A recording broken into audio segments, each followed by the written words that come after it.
जिंदा है अभी कुरान बाकी है সকলে চিৎকার করে জোরে সোরে বলুন আল্লাহু আকবার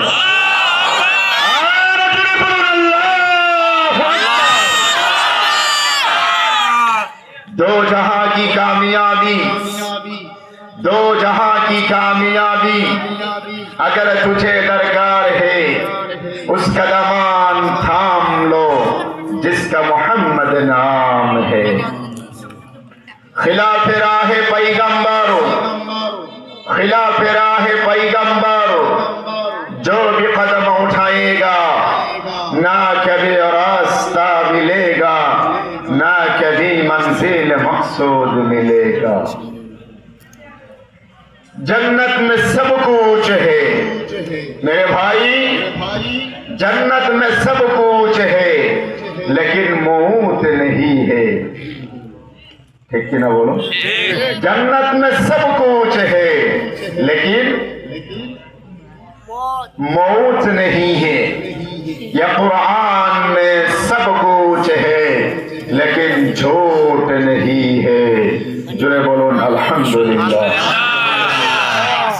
अल्हम्दुलिल्लाह অনারেবল রেসপেক্টেড শ্রদ্ধা ভাজন আজকের বাংলাদেশের ঐতিহ্যবাহী জেলা বগুড়া শেরপুর থানার অন্তর্গত চকপুতা পূর্বপাড়া জামে মসজিদের উন্নয়ন কল্পে মসজিদ কমিটি কর্তৃক আয়োজিত ঐতিহাসিক ইসলামী মহাসম্মেলন তথা ইসলামী জলসা ও দোয়া মাহফিলের 14 জন সম্মানিত এলাকার 14 জন ব্যক্তিত্ব আজকের সবার সম্মানিত সাহেবে সদর জনাব হযরত আব্দুল কাইয়ুম টগর সাবেক সাধারণ সম্পাদক গোসাইবাড়ি ইউনিয়ন বিএনপি আল্লাহ তাবারাক ওয়া তাআলার দরবারে ভারতের জমিন থেকে এসে আজকের সবার সম্মানিত সভাপতি হযরতের জন্য দোয়া করছি এই পৃথিবীর মাটিতে কোরআন শরীফের ময়দানে সভাপতি আল্লাহ বানিয়েছেন এই সম্মানটা যেন কিয়ামতের ময়দানে আমার আল্লাহ পাক ধরে রাখার তৌফিক দান করে সকলেই বলুন আমিন সহসভাপতি অনেক কয়েকজনের নাম দেওয়া আছে মাওলানা মোহাম্মদ রশিদুল ইসলাম জনাব আলহাজ মাওলানা আমজাদ হোসেন পটু জনাব মোহাম্মদ শরীফুল ইসলাম জনাব মোহাম্মদ আব্দুল কালাম জনাব মোহাম্মদ আব্দুল সালাম পাটোয়ারি জনাব মোহাম্মদ মনিরুল ইসলাম মনির জনাব মোহাম্মদ আব্দুল আজিজ জনাব মোহাম্মদ রবিউল ইসলাম সমস্ত আল্লাহ তাবারাক ওয়া তাআলার বান্দাদের জন্য আল্লাহ পাকের কাছে দোয়া করছি যে সম্মান আল্লাহ দুনিয়াতে দান করেছেন কিয়ামতের ময়দানে এই সম্মানের সহিত জান্নাতের উচ্চ মাকাম যেন আমার আল্লাহ পাক দান করে দেয় বলি আমিন খাস করে আজকের মাহফিলের প্রধান অতিথি আমার পূর্বেই যিনি কিছু সময় খুব গুরুত্বপূর্ণ ভাষায় আপনাদের খিদমতে বক্তব্য করলেন জনাব মোহাম্মদ ইয়াসিন আলী হিমেল সদস্য সচিব জাতীয় যুবশক্তি এনসিপি বগুড়া জেলা সংসদ সদস্য প্রার্থী শেরপুর ধনুর বগুড়া 5 আল্লাহ তাবারাক ওয়া তাআলার দরবারে দোয়া করছি আল্লাহ জাল্লি জালালুহু আম্মান আবালুহু দেশ তথা জাতির খিদমত করার তৌফিক যেন আল্লাহ দান করে বলি আমিন বরণ্য অতিথি মাননীয় ইঞ্জিনিয়ার মোহাম্মদ আসাদুল ইসলাম আমন্ত্রিত অতিথি জনাব মোহাম্মদ মাসুদুর রহমান মাসুদ সহ আপনাদের খিদমত আজকে আমার পূর্বেই যিনি বক্তব্য রেখেছেন যার মধ্য দিয়ে আজকে আপনাদের এখানে আমার আশা জনাব হযরত মাওলানা আব্দুল আওয়াল শেরপুরি সাহিব যারা 14 জন সম্মানিত আব্বা মাওলানা মোহাম্মদ কারি মকসুদুর রহমান সাহিব যদিও কিছু বয়স তার কণ্ঠটা চমৎকার আলোচনার ধরনটাও চমৎকার মাশাআল্লাহ আমার খুব ভালো লেগেছিল আমি সভাপতি হযরতের বাসায় ছিলাম ওখান থেকে শুনলাম গুরুত্বপূর্ণ বক্তব্য আপনাদের খিদমতে দিয়েছেন হাফিজ কারি মাওলানা মোহাম্মদ সিরাজুল ইসলাম সিরাজি সহ সম্মানিত অতিথিবৃন্দ বিশেষ অতিথিবৃন্দ আমার চোখেও পড়ছে না কজনের নাম বলছি এক বাক্যে বলে দিচ্ছি ওয়া রাফা'না লাকা যিকরাক সমস্ত অতিথিদেরকে সমস্ত উলামায়ে হযরতদেরকে আল্লাহ তাবারাক ওয়া তাআলা দুনিয়া ও আখিরাতের সর্ব প্রকারের ভালাই যেন দান করে দেয় সকলেই বলুন আমিন আর একটু জোরে বলুন বাবা আমিন চট্টগ্রাম সম্মানিত বাংলাদেশের বগুড়া জেলার শেরপুর থানা অন্তর্গত চকপুতা পূর্বপাড়া অত্র এলাকার সম্মানিত মুরব্বিয়ান সমাজ মুবাল্লিগান ইজাম বিভিন্ন জায়গা থেকে আগত 14 জন সম্মানিত আইম্মায়ে মাসাজিদ, খুতবায়ে মাসাজিদ, আমার সামনে বসে থাকা অত্র অঞ্চলের সুশিক্ষায় শিক্ষিত ভদ্রমণ্ডলী, জাতির মেরুদণ্ড সমতুল্য, আমার প্রাণ তুল্য, এই হৃদয়ের গহীরের মধ্যে যাদের জায়গা, বিশ্বের মানচিত্রে ইসলাম তথা দেশ তথা দেশের সার্বভৌমত্বকে রক্ষা করার জন্য পৃথিবীর মাটিতে সবচাইতে বেশি যাহারা জীবন দিয়েছিলেন হযরত খালিদ বিন ওলীদ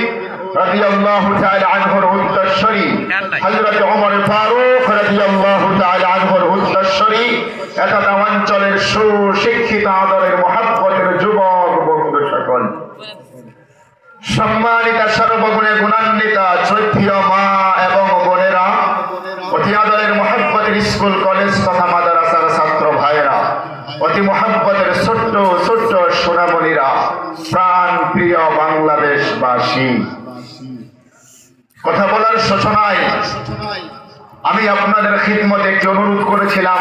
আমার খুব দিলটা ঠান্ডা হয়ে গেল, মুসাফির অবস্থায় আছি, কথাটা আপনারা মেনে নিয়েছেন আলহামদুলিল্লাহ। আমার সম্মানিত তথা আদরের মহব্বতের ছাত্র ভাই যাহারা তোমরা দাঁড়িয়ে আছো, যদি একটু জায়গা পাও, এদিকে সামনে একটু ফাঁকা জায়গা আছে, তোমরা একটু সামনে চলে আসো বাবা, আসো, তোমাদের জন্য আমি দোয়া করব। এই মাদ্রাসার ছাত্রগুলি এরা হলো আমার দেশের, আপনার দেশের ভবিষ্যৎ। আগামী 10 বছর পরে এদের মাঝখান থেকে কেউ আব্দুল আওয়াল শেরপুরীর মতো একজন আন্তর্জাতিক বক্তা হয়ে যেতে পারে, এদের মাঝখান থেকে কেউ আপনার এই মসজিদের খতিব ইমাম হয়ে যেতে পারে, পারে না বাবা? অবশ্যই পারে। এদের মাঝখান থেকে হাফিজুর রহমান সিদ্দিকী হাফিজাহুল্লাহ, ওনার মতো একজন বিশ্ববরেণ্য আলেম দ্বীন তথা বক্তা হয়ে যেতে পারে। আল্লাহ বানালে পারে কি পারে না বলুন? এদের মাঝখান থেকে মুফতি আমির হামজার মতো একজন স্কলার, মিজানুর রহমান আজারির মতো একজন স্কলার, আল্লামা মামুনুল হকের মতো একজন ইসলামিক পণ্ডিত, এদের মাঝখান থেকে একজন তৈরি হয়ে যেতে পারে। ক্ষমতা আল্লাহর কাছে এখনো আছে বাবা।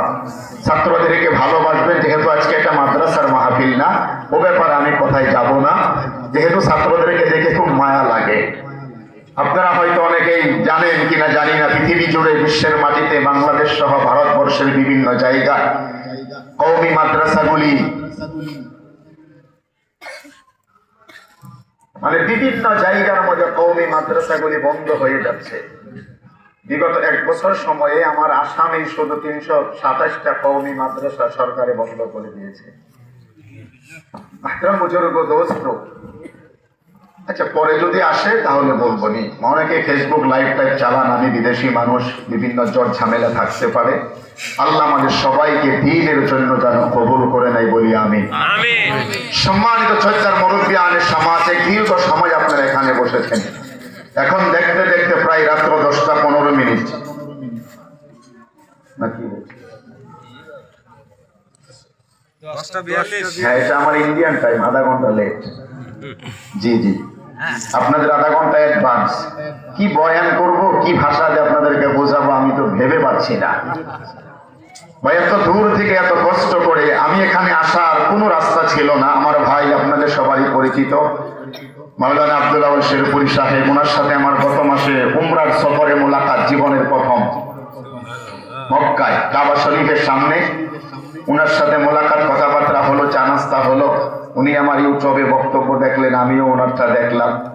আমার বাংলাদেশে সফর হবে, উনি কথাবার্তা বলে আমার কাছে অনেকগুলো ডেট চেয়েছিলেন, কিন্তু আমি পাইনি তথা দিতে পারিনি। একটাই মাত্র ডেট, সেটা আপনাদের এখানে। আমি আপনাদের খিদমতে লম্বা চওড়া সময় কষ্ট দেব না, আমি চেষ্টা করব যত তাড়াতাড়ি পারা যায় আপনাদেরকে নিয়ে কোরআন সুন্নাহ মোতাবিক বিশ্বের মুসলমানদের হালতের উপরে কিছু বক্তব্য করে আপনাদের কাছ থেকে দোয়া নিয়ে রাতেই বেরিয়ে যাব। আমি ভারতবর্ষের মানুষ, আমাদের মাতৃভাষা একটা আছে আসামিজ ভাষা, যেটু ভাষা দিয়ে আমি সকল সময় কথা পাতো আর আমি বয়ানও করো প্রত্যেকদিন সেইটো ভাষা। মই যদি আপনালোকের খিদমতত বয়ান করো নহয়, আপনালোকে একা কথাও এই আমার ভাষাটা বুঝি না পাবো। কিছু বুঝতে পেরেছেন ভাই? এটা হচ্ছে আমার অসমের মাতৃভাষা। এই ভাষা দিয়ে আমি জেনারেল 24 আওয়ার্স 24 ঘন্টা আমি এইটু ভাষা ব্যবহার করব। আর আমার দেখা চলে হিন্দি, উর্দু। বাংলা ভাষা দিয়ে কথা বলতে গেলে मुझे पहले यही पे समझना है, उसके बाद ये जबान से इकरार करना पड़ेगा। বাংলা ভাষা ভাষাটা ততটুকু আমাদের ক্লিয়ার না। প্রথমে আমার জেহানে চিন্তা করে বলতে হয়, তারপরে মুখ দিয়ে বের করতে হয়। मैंने पहले बताया, मैंने जिंदगी में पहली मर्तबा मैंने आप लोगों को सामने हाजिर हुआ मेरे भाई। आप लोगों के साथ किसी के साथ मेरे कोई रिश्ता नहीं है, ना दुनिया की लाइन में कोई रिश्ता और ना कोई आखिरत की लाइन पे। एक ही रिश्ता है। हमारा आका हजरत मोहम्मद सल्लल्लाहु अलैहि वसल्लम ने इरशाद फरमाया, अल मुस्लिमु अखुल मुस्लिम। जुड़े बोलून सुबहानाल्लाह। এই আওয়াজে আমার অন্তত ওয়াজ হবে না, আরো জোরে বলা রাখবে। আল্লাহর নবী ने इरशाद फरमाया, अल मुस्लिमु अखुल मुस्लिम। है दुनिया वाला सुन लो, ये दुनिया के अंदर तमाम दुनिया के अंदर जहां कोई भी हो, अगर किसी कंट्री पे, अगर किसी इलाका पे, अगर किसी डिस्ट्रिक्ट या कंट्री या स्टेट पे जहां कहीं भी हो, एक मुस्लिम और एक मुसलमान को जो होते भाई होते हैं। একজন মুসলমান আর একজন মুসলমানের ইমানি ভাই, এটা বলেছেন কে? আমার আপনার নবী। বিশ্বাস হলো কি বাবা? বিশ্বাস হয়েছে আপনাদের? মাশাআল্লাহ। আমি একজন মুসলমান ভাই, আপনি আমার একজন মুসলমান ভাই, এটাই আমার জীবনের সবচাইতে বড় পরিচয়। এর চাইতে আমি ওয়াইস করুনি। আমার আব্বার নাম আলী আকবর, আমার দাদার নাম আব্দুল বারেক। তাওয়ের নাম তাওই বুঝেন তো নাকি? তাওয়ের নাম হচ্ছে আব্দুল সালাম। আমার 14 প্রস্থান জীবনেও কোনোদিনও বাংলাদেশের এই বগুড়া শেরপুরে আপনাদের এলাকায় আসেন। আমার সাথে আপনাদের একটাই মাত্র সম্পর্ক, আর সেই সম্পর্কটা হলো আমি একজন মুসলমান, আপনি একজন মুসলমান। এতটুকু পরিচয় নিয়ে, দ্বীনের দাওয়াত নিয়ে, কোরআন শরীফের দাওয়াত নিয়ে আপনাদের মাঝে আপনাদের মাঝে আমি উপস্থিত হয়েছি মেরে ভাই। আশা করি আপনারা উর্দুতে বললে কথা বুঝবেন তো ভাই? উর্দু আপনাদের কাছে ক্লিয়ার আছে, বুঝতে পারবেন কিনা?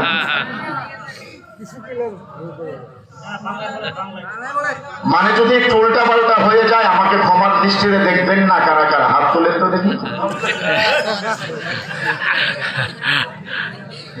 কোন কথা বলো? By mistake, something is wrong. হতে হে ভাই, কোই বাত নেই। আমি যা বলছি এতটুকুনি প্রস্তুত, যাই বলি রেডি। এটা ওয়াজ মাহফিলের একটা সিস্টেম। যদি বক্তাই বলে হাত তুলতে, ঠ্যাং তুলতে, মানে রেডি। মাহফিল থেকে বের হয়ে গেলে যা ছিল তাই না, ওভাবে হবে না। বিবেক দিয়ে চিন্তা করে বলবেন। আমি যদি কোনো ভুল মানে বক্তব্যের মধ্যে ভাষাগত যদি কোনো ভুল হয়ে যায়, আমাকে ক্ষমার দৃষ্টিতে আপনাকে দেখতে হবে। দেখবেন আল্লাহর জন্য, আমাকে ক্ষমার দৃষ্টিতে দেখবেন ইনশাআল্লাহ। আল্লাহ আপনাদের সবাইকে কবুল করুক। রাত্র প্রায় 11টা, আপনাদের ইন্ডিয়ান টাইম আমার এখন 10:22। আপনাদের প্রায় 11টা। যদি আপনাদের জিন্দেগির মূল্যবান সময় থেকে 1 ঘন্টা সময় আল্লাহর কোরআনের জন্য, দ্বীনের জন্য আমি আপনাদের কাছে আল্লাহকে নিয়ে भीख मांगता हो। किसके लिए?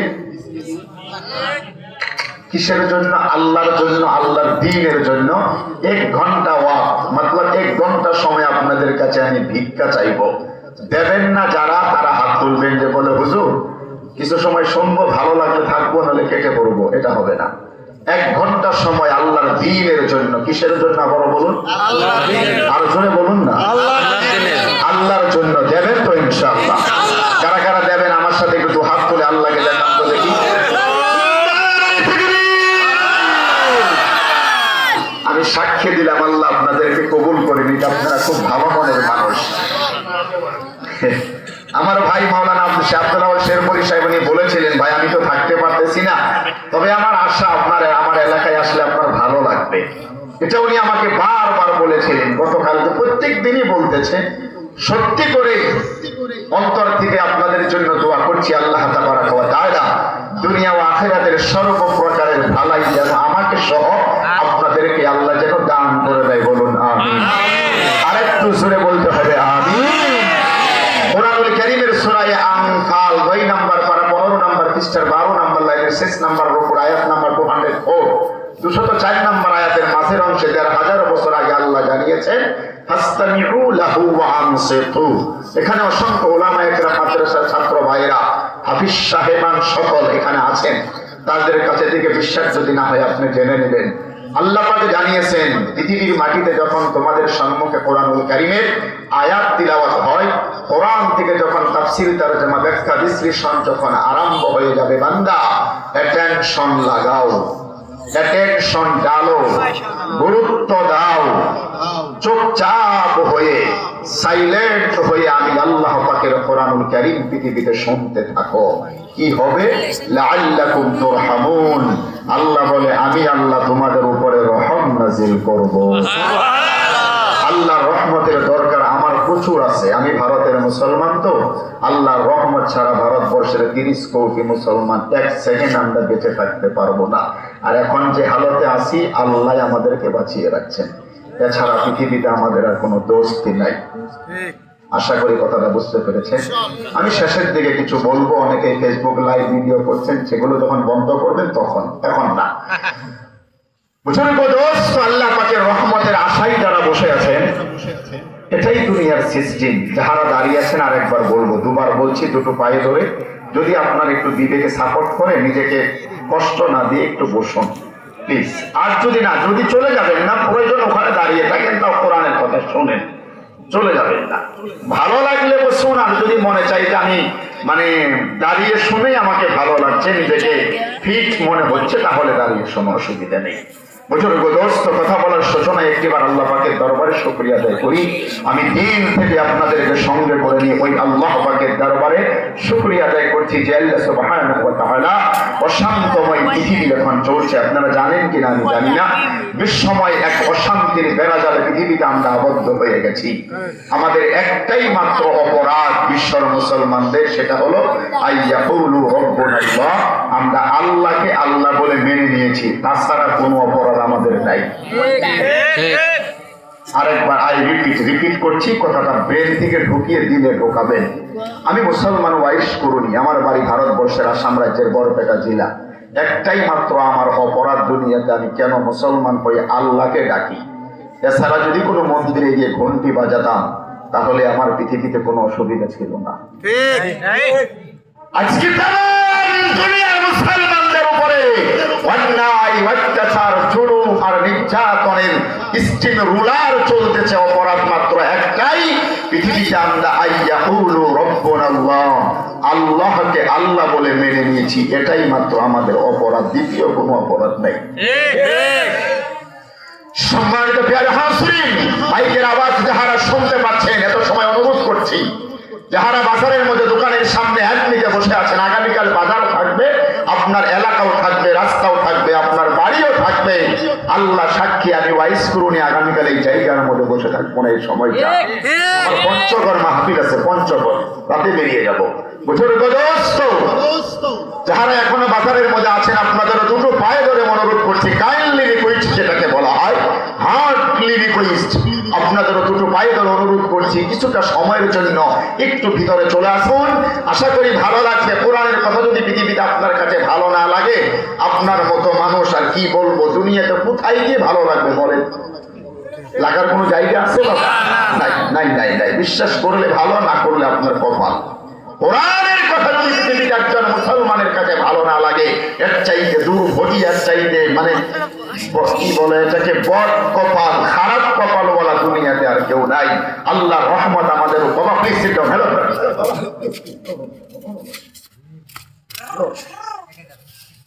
আল্লাহ জেলে বেঠো মেরে ভাই, কষ্ট দিয়ে ফেললাম আপনাদেরকে ভাই। একটু মত বিনিময় করছি, এখন আমি বয়ানের দিকে যাইনি। মত বিনিময় করে আপনাদের মেজাজটা আমাকে একটু বুঝতে হবে। আগেই বলেছিলাম, কোনোদিনও আসেনি, তো আপনাদের এলাকার পরিবেশও আমার জানা নাই, কোন ভাষা দিয়ে কথা বলবো সেটাই তালাশ করে আমি এত সময় পাচ্ছি না। সেজন্য আল্লাহ পাকের দরবারে শুকরিয়া আদায় করি। আপনারা আমার জন্য দোয়া করুন, আল্লাহ যেন তৌফিক দান করে। ওয়া মা তাওফীকি ইল্লা বিল্লাহ, আলাইহি তাওয়াক্কালতু ওয়া ইলাইহি উনীব। আল্লাহ যেন কিছুটা কথা আপনাদের খিদমতে বলার মতো যোগ্যতা, এবিলিটি, তৌফিক যেন আল্লাহ দান করে, এই দোয়া আপনারা করুন। তার পাশাপাশি আল্লাহ পাকের দরবারে কালিমাতুশ শুকরিয়া আদায় করছি যে আল্লাহ সুবহানাহু ওয়া তাআলা অশান্তময় পৃথিবী, অগ্নিগর্ভ বর্তমান বিশ্বের পরিবেশের মধ্য দিয়েও এই মুহূর্তে দুনিয়াবি সকল ঝামেলা থেকে পারিত করে আল্লাহ পাক রব্বুল ইজ্জাত ওয়াল জালাল আপনাকে আমাকে কোরআনের ময়দানে বসে রেখেছেন। আল্লাহু আকবার। কোরআনের ময়দানে বসে আছি আমরা এখন। এই যে কোরআন শরীফ আমার সামনে, পৃথিবীতে কোরআনের ময়দানে বান্দাই যখন বসে যায়, ওই বান্দার উপরে ফাআনজালাল্লাহু সাকিনাতাহু আলাইহি ওয়া আইয়াদাহু, ওই বান্দার উপরে আল্লাহর তরফ থেকে সকিনা অবতীর্ণ হতে থাকে। জোরে জোরে বলুন সুবহানাল্লাহ। আল্লাহ এই তৌফিক আমাকে আপনাকে দান করলেন। হতে পারে মেরে ভাই ये आखिरी महफिल मेरे जिंदगी के लिए, होते पारे ये महफिल आपके जिंदगी के लिए आखिरी महफिल ऐसे होते पारे। तो पारे की पारे ना जुड़े बोलो, अगर इससे हो जाएगी ये जिंदगी की आखिरी महफिल मेरे और आपके लिए, आपको ये बात यकीन के साथ दिल में बैठाना पड़ेगा। কিয়ামতের ময়দানে আল্লাহ যেন এই মাহফিলের উসিলা করে আমাকে আপনাকে মাফ করে দেয়। বলুন আমিন। আল্লাহ পাকের শুকরিয়া আদায় করছি, সকলে দিল থেকে পড়ছি আলহামদুলিল্লাহ। আর একটু জোরে সরে বলি আলহামদুলিল্লাহ। আর জোরে বলুন আলহামদুলিল্লাহ। তারপর পরে আমায় নামদার তাজদারে মদিনা, দো জাহানের বাদশা রাহমাতুল লিল আলামিন, সারা বিশ্বের দুল আলামিনের লাল, এই পৃথিবীতে যিনি আমার আপনার জন্য মুক্তির দিশারি, কিয়ামতের ময়দানে যেই নবী আমার আপনার জন্য শাফাআতকারী, মেরে ভাই মনে রাখবেন, কিয়ামতের ময়দানে যদি আমার নবী আপনার নবী, আমি ওয়াইশ করুনি কি আপনি আব্দুর রহমান আব্দুল খালিক XYZ जो भी हो, যাকে আর তাকে হোক না কেন, কিয়ামতের ময়দানে বিশ্বনবী যদি শাফাআত না করে, 1 লক্ষ বছরের ইবাদত নিয়েও আপনি আমি জান্নাতে যাওয়া সম্ভব হবে না। মনে রাখবেন কথাটা। দুনিয়াতে আমার জন্য আপনার জন্য মুক্তির দিশারি হয়ে এসেছিলেন, এবার সামনে বাড়ি। আজকে পৃথিবী সায়েন্স বিজ্ঞান টেকনোলজির জামানা, কথা বলুন ঠিক কি ঠিক না? এমনই একটা, আজকের থেকে 40 বছর আগে মানুষরা ফেসবুক জানতো না, 30 বছর আগে ইনস্টাগ্রাম ছিল না, মেসেঞ্জার ছিল না, ইমো ছিল না। আপনার দেশের হাজারো লাখো ইয়ং জেনারেশন দেশের বাইরে কর্মসূত্রে চলে যাচ্ছে বা আছে বিভিন্ন জায়গার বাংলাদেশে, সেই সৌদি থেকে, বাহরাইন, কাতার, লন্ডন, প্যারিস থেকে, ইতালি থেকে, আমেরিকা থেকে, বিভিন্ন দেশ থেকে। এখন এই জায়গার মধ্যে বসে আপনি ইমোতে অথবা হোয়াটসঅ্যাপে, মেসেঞ্জারে, ইনস্টাগ্রামে 1 সেকেন্ডের মধ্যে ভিডিও কলে কথা বলছে, কি দিয়ে খাবার খাচ্ছে সেটা দেখতে পাচ্ছেন। আপনি কি করছেন আপনার ছেলে বিদেশের মাটিতে বসে দেখতে পাচ্ছে। এই যে টেকনোলজি, আজকের থেকে 40 বছর আগে এটা ছিল না, 30 বছর আগে। আজকের পৃথিবীতে আমরা বিজ্ঞান বিশ্বাস করি, বিশ্বাস করি, সায়েন্স আমরা বিশ্বাস করি ভাবছি।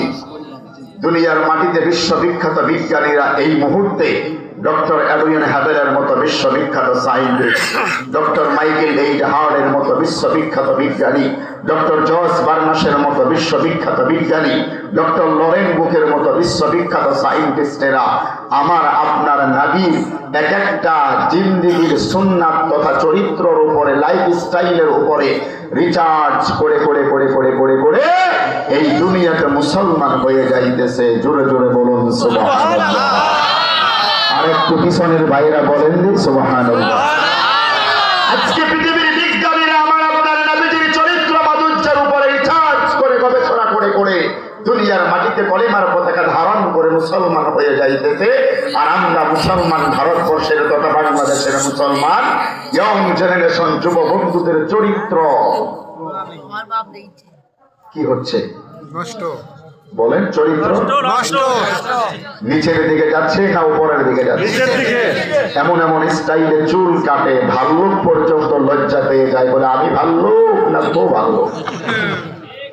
কথা বলে যে কিনা, আপনার দেশের কথা বলি নাই আমি। 1500 টাকা 2000 টাকা নেয় চুল কাটিং করতে। বড় ভাই তো আব্বার টাকা দিয়ে সেলুনে গিয়ে, সেলুন বলেন না আপনারা, কি বলেন, সেলুনে গিয়ে চুল কাটে, এমন কাটিং দেয় ভাল্লুক পর্যন্ত লজ্জায় লজ্জিত হয়ে যায়। নবীর চরিত্র আজকে আমার আপনার জিন্দেগির মধ্যে পাওয়া যায় না। ডক্টর মাইকেল এইড হার্ড পৃথিবীতে ওনার 66 বছর বয়স বলেন, চাকরির থেকে রিটায়ার্ড হওয়ার পরে ওনার মেজাজের মধ্যে কাজ করে না। পৃথিবীতে কত মানুষের সাথে মিশলাম, কত দেশ বিদেশ সফর করে, কত কনফারেন্সে মিশলাম। পৃথিবীতে এমন একটা ধর্মের নাম শুনেছিলাম যার নাম হচ্ছে ইসলাম। আল্লাহ বলেছেন ইন্না দীনা ইনদাল্লাহিল Islam, Islam is the complete goal of life. জোরে জোরে বলুন সুবহানাল্লাহ। এই ডক্টর মাইকেল এইড হার্ড পৃথিবীতে আমেরিকা থেকে সৌদি গেলেন। ওনার লাইফস্টাইলের মধ্যে লেখা আছে সৌদি আরব গিয়ে উম্মুল কুরা বিশ্ববিদ্যালয়ের লাইব্রেরিতে গিয়ে বর্তমান কাবা শরীফের ইমাম ডক্টর আব্দুর রহমান সুদাইসি হযরতের কাছে গিয়ে বলেন, স্যার মুঝে ইসলাম কো জাননা है, इस्लाम को सीखना है, इस्लाम को समझना है। जुड़े बोलুন সুবহানাল্লাহ। এই যে তিনটা শব্দ বললাম, বুঝতে পেরেছেন? इस्लाम को जानना है, इस्लाम को सीखना है, इस्लाम को समझना है। मैं दुनिया के अंदर ये चाहता हूँ मैं इस्लाम सीखूं, इस्लाम को जानो और इस्लाम को मैंने समझो। আমি চাই যে দুনিয়াতে ইসলাম সম্পর্কে আমার কিছু ধারণা আসো। ডক্টর আব্দুর রহমান আস-সুদাইসি নাম শুনেছেন তো? আলহামদুলিল্লাহ। ইংরেজিতে ট্রান্সলেশন করা কোরআন শরীফের একটা কপি ওনার হাতের মধ্যে ধরিয়ে দিয়ে বলতেছেন, স্যার अगर आपको इस्लाम को जानना है, इस्लाम को समझना है, इस्लाम को सीखना है तो ये कुरानुल करीम आपको स्टडी करना पड़ेगा। जोरे जोरे बोलুন সুবহানাল্লাহ। ये कुरान शरीफ स्टडी करा লাগবে, গবেষণা করা লাগবে। कुरान शरीफ आपको গবেষণা करना पड़ेगा। ডক্টর মাইকেল এই জাহান আলিফ থেকে শুরু করে ওয়ান নাস পর্যন্ত, বিসমিল্লাহর বা থেকে শুরু করে ওয়ান নাস পর্যন্ত একেধারে 17 মাস, কত মাস? 17 উম্মুল কুরা বিশ্ববিদ্যালয়ের লাইব্রেরিতে উনি গবেষণা করে করে করে করে এক পর্যায়ে ধারণা নিয়ে নিলেন পৃথিবীর মাটিতে ওয়া ইন্নাকা লাআলা খুলুকিন আযীম। কোরআন শরীফের সূরা কলম নামে একটি সূরা আছে, 29 নম্বর পারা, 3 নম্বর পৃষ্ঠা, 14 নম্বর লাইনের 1 নম্বর রুকুর 4 নম্বর আয়াত। কত নম্বর আয়াত? 4 নম্বর। সূরা কলম বলেন সূরার নাম? যদি আগামীকাল সকালবেলা কেউ জিজ্ঞেস করে মাহফিলে গিয়েছিলে ভারতের বক্তা কি আলোচনা করেছিল, প্রথম বলবেন সূরা কলমের 4 নম্বর আয়াত। তারপরে থেকে আমি বলতেছি, মনে থাকবে তো ইনশাআল্লাহ? এই আয়াতের মধ্যে আল্লাহ সুবহানাহু ওয়া তাআলা আমার আপনার নবীজির চরিত্রের গ্যারান্টি দিচ্ছেন। জোরে জোরে বলুন সুবহানাল্লাহ। আল্লাহ রাব্বুল আলামিন বলে, শুনুন, ওয়া ইন্নাকা লাআলা খুলুকিন আযীম ফাসাতুবসিরু ওয়া ইউবসিরুনা বিআইয়িকুমুল মাফতুন। চিৎকার করে জোরে জোরে বলুন আল্লাহু আকবার। আল্লাহ রাব্বুল আলামিন বলেন, ওই দুনিয়ার সামিনার মধ্যে আমার নবীজিকে মক্কার কাফির বেঈমানেরা যখন আখুরা নামে আমার নবীজির উপরে বদনাম দেওয়া শুরু করে দিলেন, বদনাম একের পর এক নবীজিকে যখন দেওয়া আরম্ভ হয়ে গেল, ওই মুহূর্তেই বিশ্ব নবীর চরিত্রের সার্টিফিকেট খুলুকিন আযীম শব্দটা আমার আল্লাহ পাক ডাক দিয়ে বলেন, নবী গো, এই দুনিয়াতে এমন এমন চরিত্রের অধিকারী আমি আল্লাহ আপনাকে দিলাম না, দুনিয়াতে কোনোদিন আপনার মতো চরিত্রবান মানুষ এসেছিল না, ভবিষ্যতেও কিয়ামত পর্যন্ত আসবে। জোরে জোরে বলুন সুবহানাল্লাহ।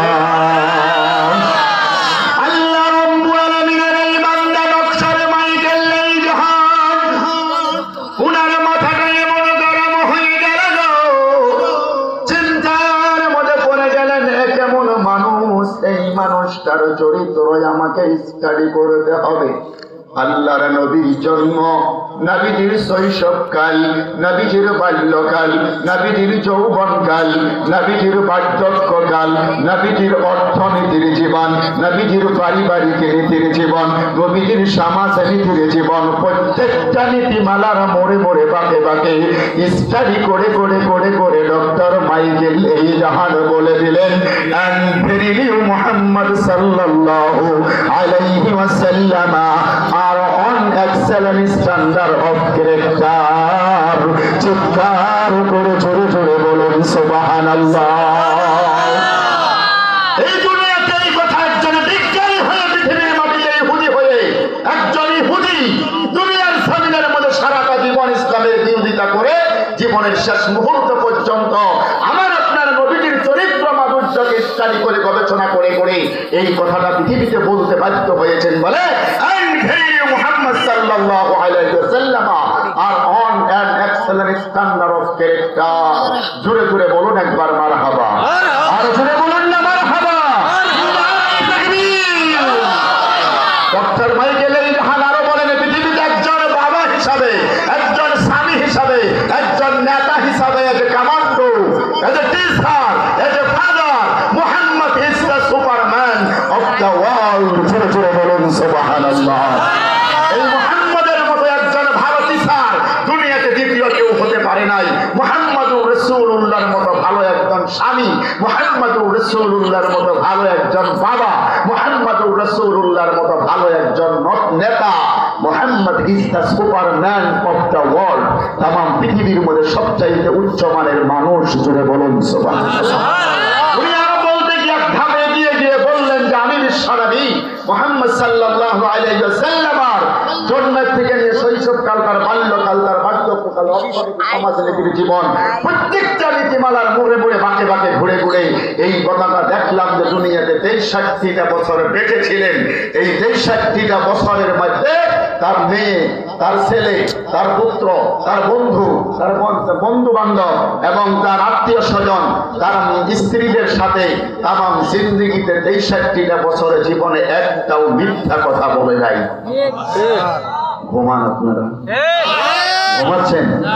জোরে বলুন সুবহানাল্লাহ। আমার নবী, আপনার নবী জীবনে কোনোদিন একটা মিথ্যা কথা বলেছে এই প্রমাণ ছাড়া দুনিয়া দিতে পারবে না। এই প্রমাণ ছাড়া তামাম দুনিয়া এই প্রমাণ দিতে পারবে? বাবা একটু জবাব দিয়ে বলেন না, দিতে পারবে? ৪,০০০ বছরে পৃথিবীতে অতিবাহিত হয়ে গেল, আমার আপনার নবীজির লাশটা পর্যন্ত চুরি করার প্ল্যান ইহুদিরা করেছিলেন, আপনারা জানেন। আল্লাহর নবীর লাশ চুরি করে নিয়ে পৃথিবীর মানুষের কাছে ইসলাম ধর্মটাকে, দ্বীনটাকে দুনিয়াতে ভুয়া প্রচার করার জন্য দুনিয়াতে ষড়যন্ত্র করে তারা নবীদের লাশ পর্যন্ত চলে গিয়েছিলেন। সেটার থেকেও আমার আল্লাহ পাক বাঁচিয়েছেন। আজ পর্যন্ত পৃথিবীর কোনো মায়ের সন্তান, পৃথিবীর কোনো বিজ্ঞানীরা, পৃথিবীর কোনো দার্শনিকেরা, পৃথিবীর কোনো সাহিত্যিকেরা, সায়েন্টিস্টেরা, বিজ্ঞানীরা এই দুনিয়াতে আমার আপনার নবীজির জিন্দেগি নিয়ে আঙ্গুল তুলে একটা কথা বলতে পারে নাই। সেই নবীজির উম্মত হয়ে দুনিয়াতে আমি কি করছি একটা আবার চিন্তা করার বিষয় আছে। বাংলার মুসলমানেরা, আমার চরিত্রের দিকে নজর করলে রাস্তার কুকুরে পর্যন্ত লজ্জা পায়। হাইরে হাইরে বাংলার মুসলমান, বিশ্বাস করেন বাবাজি, আমার কলিজা ফেটে যাইতেছে কোন ভাষা দিয়ে কথা বলি। গতকালকে টাঙ্গাইল মধুপুর থেকে প্রোগ্রাম শেষ করে আমি যখন এদিকে আসছিলাম, আব্দুল আওয়াল ভাই আমাকে বারবার বলতেছে, হুজুর সিরাজগঞ্জ কি যমুনা সেতু পার হওয়ার পরে কয়েকটা ওভারব্রিজ পাবেন, কোনো পথেই রাস্তার বাম সাইডে যাবেন না। আমি তার এটা বুঝি না। আমাকে বারবার উনি বলছে, সারাটা রাত্র উনি হাসপাতালের সামনে দাঁড়ানো আমার অপেক্ষায়। আমি আস্তে আস্তে রাত্র ৪টা বেজে গেছে, উনি ওখানে বসে দাঁড়িয়ে আছে আমাকে রিসিভ করার জন্য। আর বলতেছে, হুজুর যমুনা সেতু পার হওয়ার পরে ওভার ব্রিজে উঠবেন, যতগুলি ওভার ব্রিজ আছে গাড়ি যেন বাম সাইডে না যায়। এ ছাতা তো আর আমি বুঝি না কি আরে বলে, গাড়ি ডাইন সাইডে থাকতে হয়। হয়তো আপনারা বুঝতে পেরেছেন কেন। আল্লাহর কি লীলা খেলা, আসতেছি, ড্রাইভারে গাড়ি চালাচ্ছে, আমি বসা। আমার সামনে একটা ট্রাকের মধ্যে রড মেরে দিল, কালকের কথা। রড লাগার লগে লগে জাগার মধ্যে ট্রাক মানে করছে, ব্রেক করছে। আমার গাড়িটা ১০০টার জন্য যে ট্রাকের মধ্যে ধাক্কা খায় নাই গত রাত্রে। ওই সময় ওখানে বসে বসে ভাবলাম আর চিন্তা করলাম, এটাই বোধহয় কারণ। এবং এটা যদি হয় পৃথিবীর একটা দেশে, স্বাধীন রাষ্ট্র, স্বাধীন দেশে যদি এই হালত হয়, মানুষ কি করে রাস্তাঘাটে বের হবে? আমাদের চরিত্র তো পশুপঙ্খীর চাইতে আরো খারাপ হয়ে গেছে। আল্লাহ আপনাদেরকে সবাইকে আমার সহ মাফ করে দিক, বলুন আমিন। আরো জোরে বলুন আমিন। আল্লাহ রাব্বুল আলামিন বলেন, শুনুন, লাকাদ কানা লাকুম ফি রাসূলিল্লাহি উসওয়াতুন হাসানাতুল লিমান কানা ইয়ারজুল্লাহা ওয়াল ইয়াউমাল আখির ওয়া যাকারা চিৎকার করে জোরে জোরে বলুন সুবহানাল্লাহ। এই দুনিয়ার জমিনের মধ্যে আমার আল্লাহ রাব্বুল আলামিন বলেন, বান্দা, পৃথিবীর জমিনের মধ্যে তোমার সম্মুখে তোমার সামনে আমি একজন মডেল করে, আমি তোমার জীবনের লাইফ স্টাইলের একজন মডেল করে পৃথিবীতে আমি আমার নবীজিকে উসওয়াতুন হাসানা করে পাঠিয়ে দিলাম। যেদিকেই দুনিয়াতে চলবে আমার নবীজিকে যদি অনুসরণ করে নিতে পারো, আমি আল্লাহ তোমার দুনিয়া আখিরাতের জিন্দেগিটা একটা মিনি জান্নাতে বানাইয়া দেব। আর জোরে বলুন সুবহানাল্লাহ।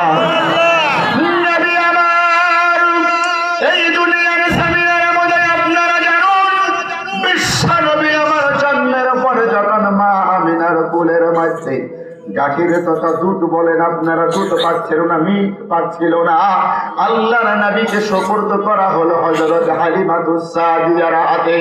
হযরত হালিমা যখন কুলের মধ্যে তুলে নিয়েছিলেন রে বন্ধু, কুলের মধ্যে তুলে নিয়ে হালিমা যখন তার ডান স্তনের মধ্যে লাগিয়ে দিলেন, কথা বুঝেন তো আমার নাকি, এই স্তনের দুধ বিশ্ব নবী মিল্ক গাখীরটা পান করে আবার হালিমা যখন শিশু মুহাম্মদকে কুলটা পাল্টাইয়া বুঝেন কুলটা উলট পালট করে বাম স্তনের মধ্যে যখন লাগিয়ে দেওয়া হয়েছিল রে বাবা, হযরত বিশ্বনবী শিশু অবস্থায় বারবার তার মুখটাকে ফিরিয়ে নিয়েছিলেন। জোরে জোরে বলেন সুবহানাল্লাহ। নবী আমার ডাক দিয়া বলেন, মা গো, আমি বিশ্বনবী দুনিয়ার জমিনের মধ্যে তোমার কোলের মধ্যে বসে বসে তোমার দুটো স্তন মানে দুধ একটাই আমি পান করালাম। তোমার বাড়িতে আমার আর একজন দুধ ভাই আছে যার নাম হলো আব্দুল্লাহ। এই দুধ এটা আমার হক নয়, এটাই আমার দুধ ভাই আব্দুল্লাহর অধিকার। আমি দুনিয়াতে নবী হয়ে মা তোমার কোলে বসে ভাইয়ের হক আমি পৃথিবীতে ফিরাইয়া দিলাম। এই হলো দুনিয়ার জমিনের মধ্যে নবীজির আদর্শ রে বাবা। নবী এখনো আমার নবুয়তের দায়িত্ব পরিপূর্ণভাবে পাইনি। নবী আমার মাতর বান্ধবগণ ছোট অবস্থায় আল্লাহর নবী নবুয়ত পাওয়ার পরে এই কথাগুলি যদি আমি বলতে যাইলাম না সময় লেগে যাবে। সেই নবীজির চরিত্র মাধুর্যর থেকে, নবীজির সিরাত এবং সৌরত থেকে, নবীজির সুন্নাতগুলি যদি পৃথিবীতে আমরা নিয়ে নিতে পারতাম, এই দুনিয়াতে প্রায় 200 কোটি মুসলমান থাকার পরও আমাদের উপরে কোনো অন্যায় জুলুম নির্যাতন এই দুনিয়াতে হতে পারতো না। জোরে বলুন ঠিক কি ঠিক না রে বাবা? কিন্তু নবীর কোন চরিত্র আমার জিন্দেগির মধ্যে পাওয়া যায় না রে বাবারা। নবীজির কোন সুন্নাত আমার জিন্দেগির মধ্যে তালাশ করে পাওয়া যায় না। আল্লাহর কাছে দোয়া করি এবং আশা করি নবীজির সুন্নাত যাতে দুনিয়াতে আমরা মানতে পারি। বলুন আমিন। এই দুনিয়ার শেষ কথাটাই আমি বলে দিলাম। এখন মূল কথাটা হলো, আমার ভারতবর্ষের মাটিতে মানুষ যখন মারা যায় রে বাবা, কবরের মধ্যে নেওয়ার আগে তাকে চাঙ্গারিতে লাশটাকে কি বলে গোসল করে কাফন করে, যদি মহিলা হয় 5 টাকা পর, পুরুষ মানুষ যদি হয় 3 টাকা পর দিয়ে যখন লাশটাকে পেশায়া জানাজার ইমামতির জন্য দাঁড়ানো হয়, জানাজার নামাজটা কমপ্লিট করিয়া তার সেই লাশটাকে কাঁধের মধ্যে নিয়ে কবরস্থানের মধ্যে যাওয়া হয়। কবরের মধ্যে 2 জন অথবা 3 জন মানুষ নেমে যায়। আপনাদের দেশেও কি নামে যে বাবার আমার বলেন বলেন নামে কি? ওই কবরের মধ্যে যখন নেমে গেল লাশটাকে এমন করে 3 জনে বড় আদবের সহিত কবরের ভিতরে দিয়ে একজন ইমাম সাহেব এই বুকের মধ্যে হাত দেয়। এটা আমার দেশের কথা বলছি। বুকের মধ্যে হাত দিয়ে একটা দোয়া করে আমার ভারতের মাটিতে। দোয়াটা হলো বিসমিল্লাহি ওয়া বিল্লাহি ওয়া আলা মিল্লাতি রাসূলিল্লাহ। বাংলাদেশের বগুড়া জেলার শেরপুরে এটা পড়া হয় কি হয় না? এই যে দোয়াটা বলল বিসমিল্লাহি ওয়া বিল্লাহি ওয়া আলা মিল্লাতি রাসূলিল্লাহ। এই দোয়াটার অর্থ আপনারা জীবনে কোনোদিন 10টা সেকেন্ডের জন্য মানে ব্রেন দিয়ে চিন্তা ভাবনা করে দেখেছেন? কারা কারা হাত তুলে? মাশাআল্লাহ, খুশি হলাম আছে কয়েকজন। আর আমরা বাকি যেগুলো বসে আছি, আমরা জীবনে 1 সেকেন্ডের জন্য কোনোদিনও চিন্তা করিনি, ঠিক কিনা জোরে বলুন। আল্লাহ রাব্বুল আলামিনের পেয়ারা বান্দা নবীর উম্মত মুসলমানেরা শুনুন, ওই কবরের মধ্যে এই দোয়াটা পড়ে দেওয়া হয়, বলে বিসমিল্লাহি ওয়া বিল্লাহ, আল্লাহর নামে তোমাকে, ওয়া আলা মিল্লাতি রাসূলিল্লাহ, রাসূলের গাড়িতে আল্লাহর নামে তোমাকে উঠায়া দিয়ে গেলাম। সুবহানাল্লাহ, ঠিক কিনা জোরে বলেন। এবার বিবেকের কাছে একটা প্রশ্ন, আল্লাহর নামে রাসূলের গাড়িতে আমরা হাজারো মানুষকে এই দোয়া করে কবরে রেখে এসেছি। আমি ওয়াইস গুরুনিকেও আমার ছেলে, আমার আত্মীয় স্বজন, আমার দেশবাসী একদিন এই দোয়া পরে রেখে আসবে। আপনাকে রাখবে তো ভাই? গৌর সে বাত করো ইয়ার, আপনাকে রাখবে তো? বিশ্বাস আছে তো? সত্যিই বলছেন তো? আল্লাহ কবুল করুক। আমরাও একদিন সেই কবর দেশে যেতে হবে, হবে কি হবে না? বিবেক দিয়ে চিন্তা করে জবাবটা দিবেন। পৃথিবীর মাটিতে নবীর একটা সুন্নাত আমার দ্বারাই জিন্দা হয় নাই। কোরআন শরীফের 1% খিদমত দুনিয়াতে আমার দ্বারাই হয় নাই। দেশ তথা জাতির খিদমত দুনিয়াতে আমার দ্বারাই কোনোদিনও হয় নাই। নবীজির কোনো কাজ পৃথিবীতে আমি করিনি। মরার পরে এই লাশটাকে নিয়ে আল্লাহর নবীর গাড়িতে উঠিয়ে দিয়ে আসলাম। নবীজি আমাকে গুছিয়ে নেবে তো না? বলেন প্লিজ, নবীজি আমাকে গুছিয়ে নেবে তো বাবা? এই কথাটা বোঝার জন্য এই মাহফিল গুলো দেওয়া হয়। আমাদের যেন কবরের কথা মনে হয়, আমাদের যেন জান্নাত ও জাহান্নামের কথা যেন মনে হয়। মনে রাখবেন মাহতরম বুজুর্গ দোস্ত, দুনিয়াতে যদি আমি নবীর সুন্নাতের কোনো কাজ না করি, কি করে নবীজি আমাকে আপনাকে গুছিয়ে নেবেন? বলেন ঠিক কিনা জোরে কোন? এই জন্য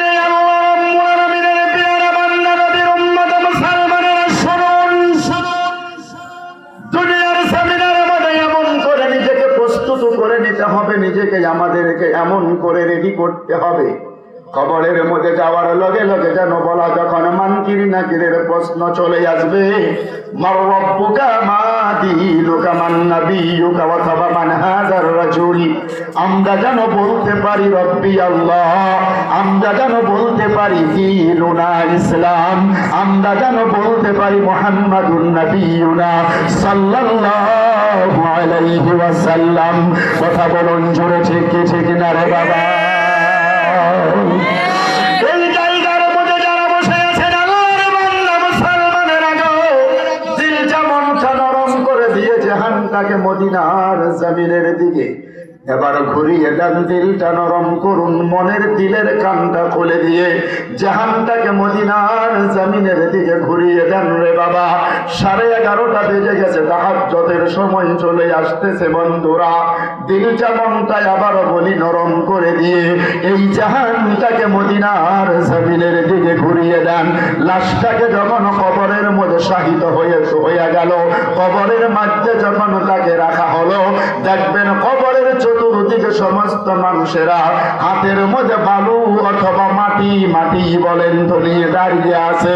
ইমাম সাহেব যখন বলে মিনহা খলাকনাকুম ওয়া ফিহা নুঈদুকুম ওয়া মিনহা নুখরিজুকুম তারাতান উখরা, এই দোয়াটা আপনার দেশে পড়া হয় কি হয় না রে বাবা?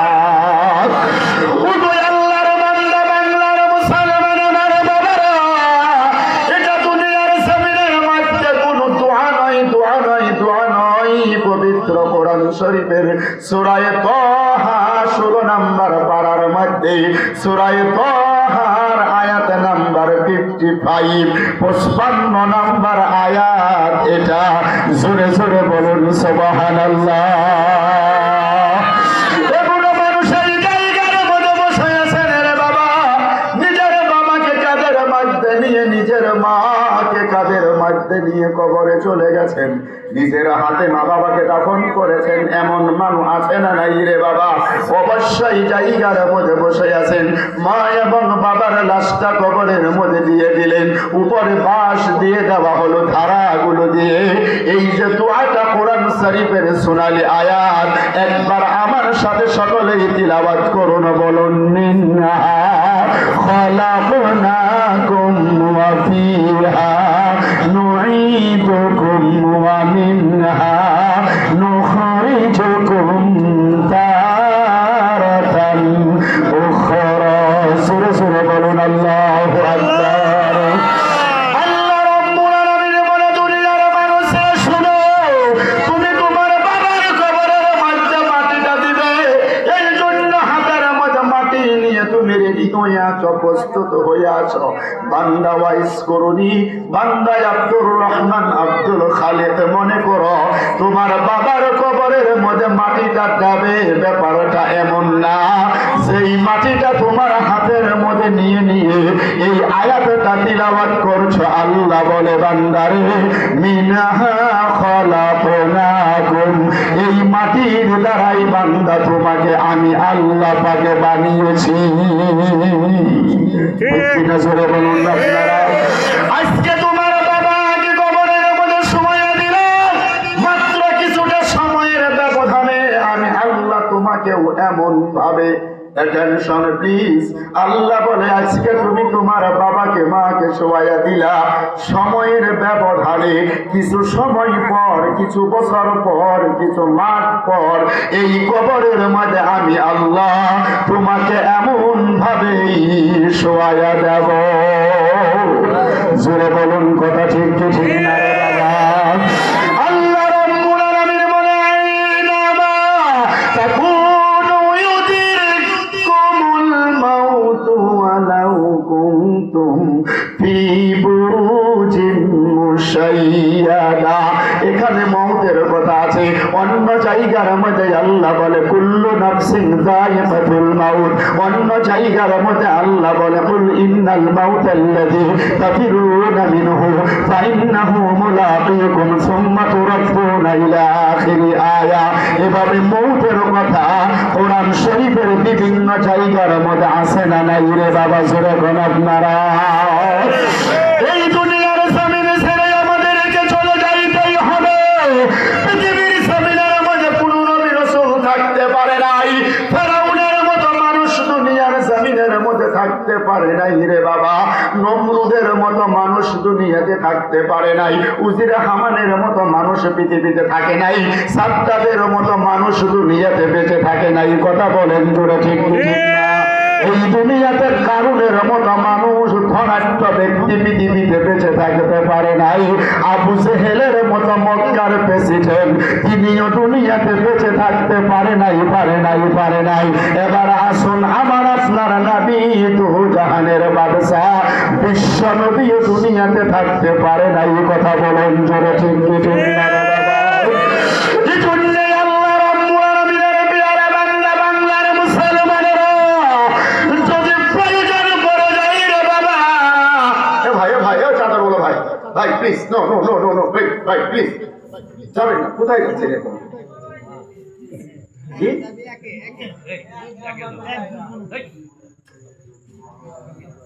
একজন দুইজন ওটা উঠে কষ্ট হচ্ছে আপনাদের? কি ভাই অসুবিধা হচ্ছে নাকি আপনাদের?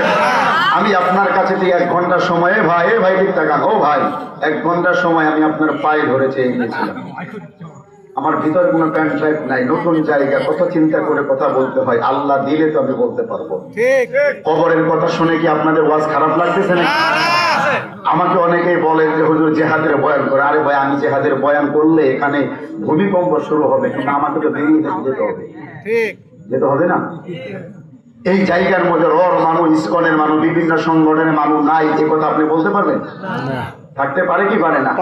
আমি ভাই কবরের মাটির উপরে কিছু আলোচনা সুন্নাত কোরআন নিয়ে কবরস্থানে গিয়ে যেন আল্লাহর কাছে হাজিরা দিতে পারি, পরকালে যেন জান্নাতে যেতে পারি, এছাড়া আমি অন্য কোনো ওয়াজ করতে পারবো না। যদি আপনার ভালো লাগে বসেন, না লাগলে চলে যান। কি অসুবিধা হচ্ছে হুজুর? দাদু ভাই অসুবিধা লাগতেছে আপনাদের? আল্লাহ আল্লাহ আমাদেরকে কবরের সামান জোগাড় করার তৌফিক যেন দান করে। কথাটা মনে রাখবেন যে দুনিয়াতে আমাকে একদিন মরতে হবে। কি করতে হবে বাবা? বলেন বলেন প্লিজ একটু বলেন, দুনিয়াতে আমাকে কি করতে হবে? আজ পর্যন্ত পৃথিবীতে কেউ বেঁচে থাকতে পেরেছে ভাই? কথা বলেন, পেরেছে না? এই দুনিয়ার সামিনের মধ্যে বেঁচে থাকতে তো দূরের কথা, এটা আল্লাহ পাকের উসুলের খিলাফ। মানুষ দুনিয়াতে জন্ম হবে যার ভিতরে নাফস আছে, জীবন আছে, হতে পারে কীট পতঙ্গ, মাছি, পিপিলিকা, 3 মাস পর্যন্ত যদি ভিতরে অন্তর আছে, রূহ আছে, নফস আছে, ওকে একদিন মৌতের স্বাদ দুনিয়াতে অনিবার্য। চাকতেই হবে, চাকতেই হবে, চাকতেই হবে। জোরে বলেন কথা ঠিক কি ঠিক না? দুনিয়ার সামিনের মধ্যে ফেরাউনের মতো জালিম পৃথিবীর মাটিতে ছিলেন। শুনেন, 400 বছর ক্ষমতার চেয়ারের মধ্যে বসেছিলেন। ফেরাউনের একদিন মাথাও ব্যথা করে নাই। কোরআন শরীফের 4 জায়গার মধ্যে ফিরআউন, ফিরআউন এই শব্দটা আল্লাহ দিয়েছেন। 400 বছর ক্ষমতায় থাকার পরও তদানীন্তন সময় মুসা নদীর ভয়ে, মুসা নদী যেন দুনিয়াতে না আসে তার জন্য তদানীন্তন সময় ঐশী গ্রন্থ 40 বছরের জন্য মিশরের মাটিতে বন্ধ করে দেওয়া হয়েছিল। কথা বুঝতেছেন আমার? মুসা নদী যেন দুনিয়াতে না আসে তার জন্য মিশরের 40,000 যুবকদের গলা কেটে হত্যা করা হয়েছিল। 40,000-এর বেশি ছেলে, শিশু ছেলে জন্ম হলে জায়গায় জিন্দা দাফন করে দিত। ফেরাউনের মতো এত বড় স্বৈরাচার 400 বছর ক্ষমতার চেয়ারের মধ্যে বসার পর